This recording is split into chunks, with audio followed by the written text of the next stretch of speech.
Aku adalah seorang janda, kaya raya, yang sengaja menyamar menjadi gembel di jalanan untuk menguji ketulusan manusia. Dalam penyamaranku, aku mengalami penghinaan, penolakan, dan kerasnya hidup di jalan. Namun, di tengah keputusasaan, muncul seorang pemuda miskin dengan kehidupan serba kekurangan yang justru menolongku dengan tulus, tanpa mengetahui siapa diriku sebenarnya. Di balik dinding tinggi rumah megah itu, hidup seorang wanita yang oleh banyak orang dianggap telah memiliki segalanya. Namaku Ratna Wibisono. Aku seorang janda kaya raya yang hartanya tak pernah habis, meski 7 turunan. Mobil mewah berjejer di garasi, perhiasan bernilai miliaran tersimpan rapi di berangkat, dan para pelayan selalu sigap memenuhi setiap kebutuhanku. Namun setiap malam, saat lampu-lampu rumah dipadamkan, aku selalu terjaga dalam sunyi. Sudah 5 tahun sejak suamiku meninggal dunia akibat serangan jantung mendadak. Sejak hari itu, dunia aku terasa hampa. Senyum orang-orang di sekitarku tampak palsu. Sapaan ramah terdengar penuh kepentingan. Aku tak lagi tahu mana yang tulus, mana yang hanya mengincar hartaku. Semua orang baik karena aku kaya. Gumamku lirih suatu malam, menatap pantulan diriku di cermin besar kamar tidur. Aku telah mencoba segalanya untuk mengusir sepi liburan ke luar negeri. Pesta mewah, donasi besar-besaran, namun tak satu pun mampu mengisi kekosongan di hatiku. Aku mulai mempertanyakan makna hidup, juga kebaikan manusia yang selama ini aku jumpai. Hingga suatu sore, dari balik jendela mobilku, aku melihat seorang pengemis tua di pinggir jalan. Wajahnya lusuh, pakaiannya compang-camping, namun matanya menatap dunia dengan ketenangan yang aneh. Banyak orang berlalu begitu saja, seolah ia tak ada. Entah mengapa, pemandangan itu menghantam hatiku. Apa jadinya kalau aku berada di posisi mereka? Bisikku pelan. Sejak hari itu, sebuah niat yang tak lazim mulai tumbuh di benakku, niat yang akan mengubah hidupku selamanya. Aku ingin turun ke jalan, bukan sebagai janda kaya, bukan sebagai Ratna Wibisono yang disegani, melainkan sebagai seorang gembel tak bernama. Bukan untuk mencari sensasi, bukan pula untuk pamer kedermawanan. Aku ingin mencari satu hal yang selama ini hilang dari hidupku, ketulusan manusia. Dan tanpa aku sadari, langkah nekat itu akan mempertemukanku dengan takdir yang sama sekali tak pernah aku bayangkan. Pagi itu, aku berdiri lama di depan lemari pakaianku. Gaun-gaun mahal bergelantungan rapi, sepatu berkilau tersusun sempurna, perhiasan emas berkilat memantulkan cahaya lampu. Semua itu biasanya menjadi identitas diriku. Namun hari ini, aku menutup lemari itu perlahan, seolah menutup babak lama dalam hidupku. Aku memanggil satu pelayan yang paling aku percaya. Aku akan pergi beberapa hari. Jangan tanya kemana, ucap aku tegas, namun tenang. Pelayan itu terkejut, tetapi tak berani bertanya lebih jauh. Di sebuah tempat sederhana, jauh dari pusat kota, aku mengganti seluruh penampilanku. Rambutku diikat asal dan dibiarkan kusut. Wajahku diolesi bedak kusam agar tampak kotor dan lelah. Aku mengenakan pakaian lusuh, sobek di sana-sini, dengan bau yang sengaja dibiarkan melekat. Saat menatap diriku di cermin kecil yang buram, aku hampir tak mengenali bayangan itu. Mulai hari ini, aku bukan siapa-siapa, gumamku. Langkah pertamaku di trotoar terasa canggung. Setiap mobil yang lewat mengingatkanku pada kehidupan lamaku. Setiap orang yang melintas seakan menembusnya dengan tatapan dingin, jijik, atau sama sekali tak peduli. Aku duduk di sudut jalan, menunduk, menirukan para gembel yang sering aku lihat dari balik kaca mobil. Tangan aku gemetar saat pertama kali menengadah, berharap belas kasih dari orang-orang yang berlalu. Namun yang datang justru hinaan. Pergi sana, bikin kotor jalan. Masih kuat ngemis?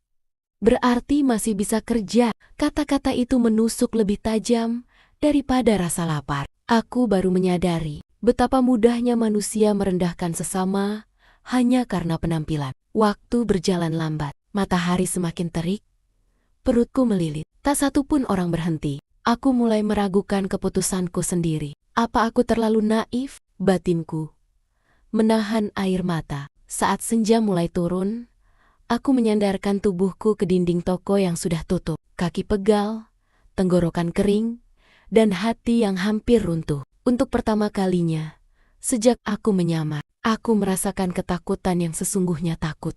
Dianggap tak ada oleh dunia. Di tengah kelelahan itu, suara langkah seseorang terdengar, mendekat. Aku mengangkat wajahku perlahan. Belum aku tahu, langkah itulah yang kelak akan menjadi titik balik hidupku.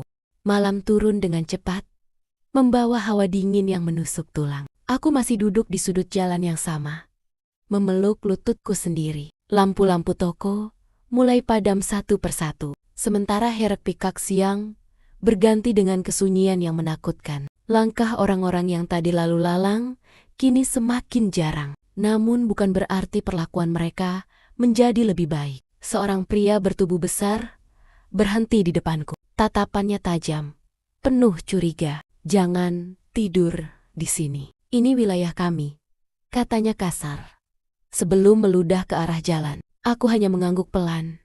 Tak berani membantah. Aku bergeser sedikit, menahan rasa takut yang menggerogoti hatiku. Baru sekarang aku menyadari, bagi mereka yang tak punya apa-apa, bahkan tempat untuk duduk pun harus diperebutkan. Rasa lapar semakin menyiksa. Sejak pagi, hanya seteguk air yang masuk ke perutku. Saat aku mencoba meminta sisa makanan dari sebuah warung kecil, pemiliknya malah mengusir dengan sapu. "Pergi, nanti pelanggan saya kabur." Aku berjalan tertatih menjauh. Kepalaku tertunduk, dadaku sesak.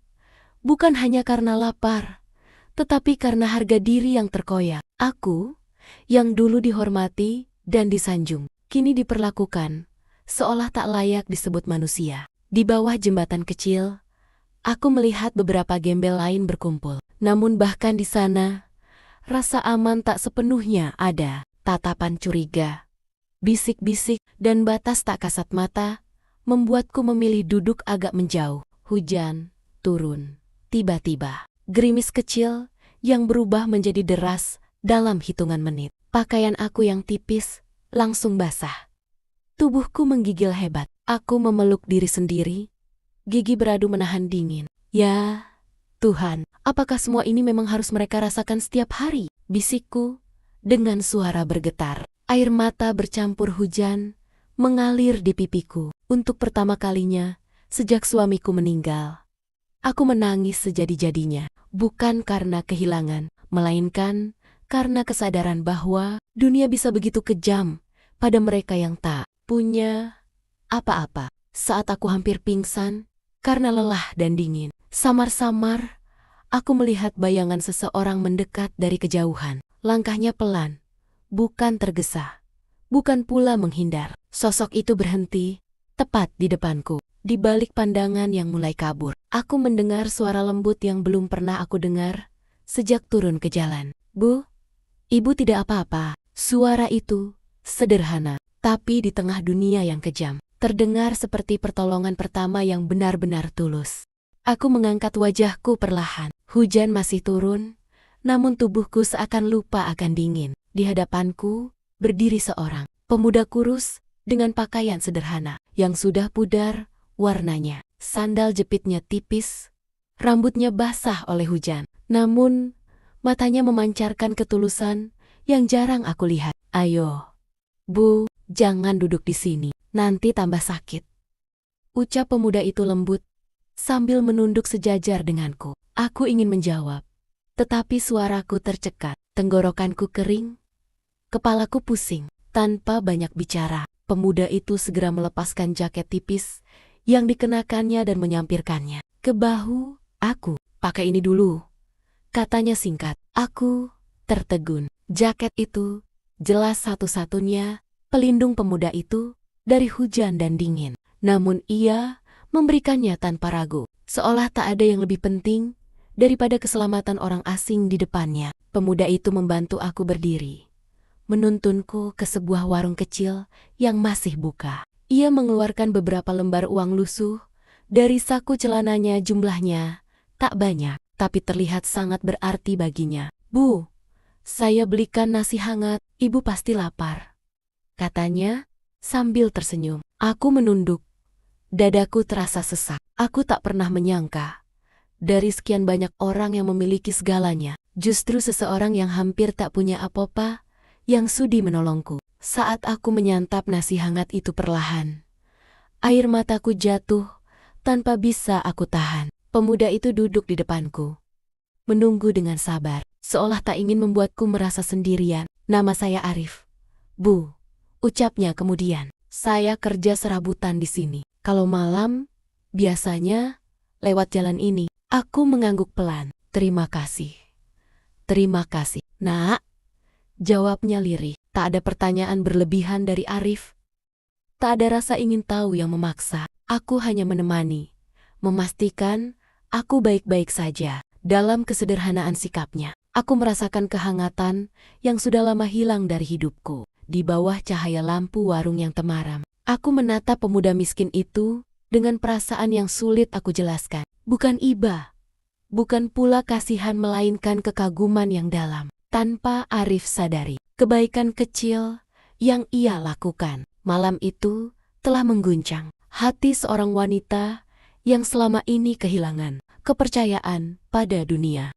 Malam itu, hujan perlahan mereda. Udara masih dingin, namun hatiku terasa hangat untuk pertama kalinya sejak lama. Arif tidak langsung pergi setelah memastikan aku kenyang. Ia tetap duduk di sampingku, menjaga jarak dengan sopan, seolah takut membuat aku merasa tidak nyaman. Bu, kalau ibu mau, ibu bisa istirahat di musola dekat sini, lebih aman, kata Arif pelan. Aku mengangguk. Dengan langkah perlahan, Arif menuntunku ke musola kecil yang sederhana. Lantainya dingin, dindingnya kusam, tetapi terasa jauh lebih aman daripada jalanan. Arif meminjamkan sajadah dan mengambilkan air minum. Kami duduk berhadapan, diam beberapa saat. Keheningan itu tidak terasa canggung, justru terasa menenangkan. Bu, sendirian? Tanya Arif.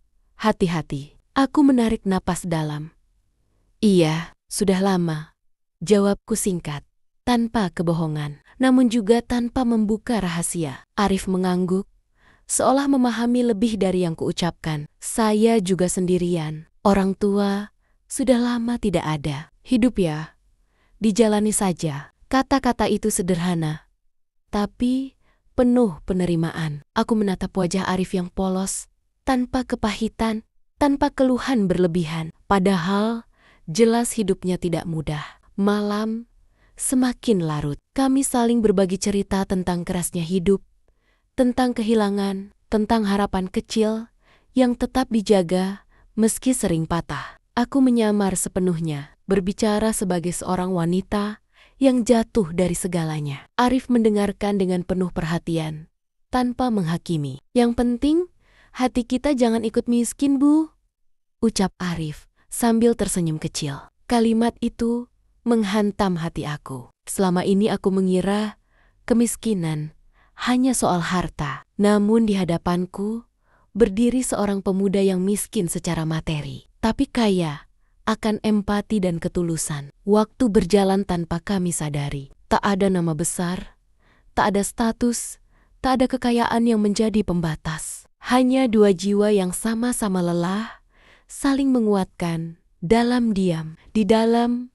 hati aku, sebuah ikatan mulai tumbuh, ikatan yang tidak didasarkan pada harta atau kedudukan, melainkan pada rasa saling menghargai sebagai sesama manusia. Malam itu, aku berjanji pada diriku sendiri, apapun yang terjadi nanti, kebaikan pemuda ini tidak boleh berlalu begitu saja. Karena aku tahu, takdir sedang menyiapkan sesuatu yang jauh lebih besar dari sekadar pertemuan biasa. Pagi menyingsing dengan cahaya lembut yang menembus jendela musola. Aku terbangun dari tidurku yang singkat namun nyenyak. Untuk pertama kalinya sejak turun ke jalan, aku merasa aman. Namun ketenangan itu justru membuat hatiku semakin berat. Aku menatap Arif yang sedang menyapu halaman musola dengan pakaian yang sama seperti semalam. Tak ada keluhan di wajahnya, hanya ketulusan yang terus bekerja dalam diam. Pemandangan itu membuat aku sadar penyamaranku tak bisa berlangsung lebih lama. Hatiku diliputi pergulatan. Jika aku terus berbohong, maka kebaikan Arif akan ternodai. Tapi, jika aku berkata jujur, aku takut menghancurkan kesederhanaan yang telah terjalin di antara kami. Akhirnya, aku mengambil keputusan. Arif, panggilku pelan. Pemuda itu menoleh, tersenyum seperti biasa. Iya, Bu. Aku menarik napas panjang. Tanganku gemetar. Aku harus jujur. Sebenarnya, aku bukan seperti yang kamu lihat sekarang. Arif terdiam. Senyumnya memudar. Bukan karena marah, melainkan bingung. Aku kemudian menceritakan semuanya tentang siapa diriku. Tentang harta, tentang rumah mewah, tentang penyamaran yang aku lakukan demi mencari ketulusan. Aku membuka jaket lusuh itu, memperlihatkan jam tangan mahal yang sejak awal aku sembunyikan. Arif membeku. Beberapa detik terasa seperti keabadian. Jadi, ibu orang kaya? Suara Arif pelan, hampir tak terdengar. Aku mengangguk. Maafkan aku tak bermaksud mempermainkanmu. Kebaikanmu benar-benar tulus. Arif menunduk. Dadanya sesak, bukan karena marah, melainkan karena merasa kecil. Semua kebaikannya mendadak terasa tak seimbang. Kalau begitu, bantuan saya kemarin tidak ada artinya, ucapnya lirih. Saya cuma orang miskin. Kata-kata itu membuat aku terkejut. Aku mendekat,